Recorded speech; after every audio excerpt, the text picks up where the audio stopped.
Hey friends, if you wish to set live desktop wallpapers on Windows 11, then please watch this video. I will guide you through the process. Search for Store in the Windows search bar and open Microsoft Store. Search for live wallpapers and hit enter.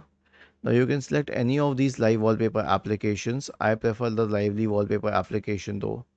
Click on install and let it install it. It will need a while, but let it install it.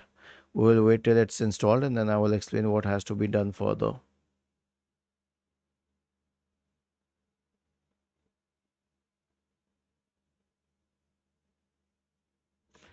Okay, click on open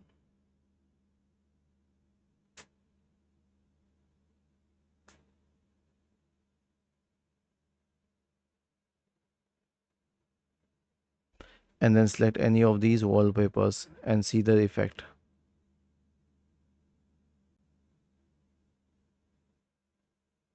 Was this helpful? If yes, then please subscribe to the channel. If not, then let us know in the comment section of the video on how we could help you further. Thank you for watching this video and have a nice day.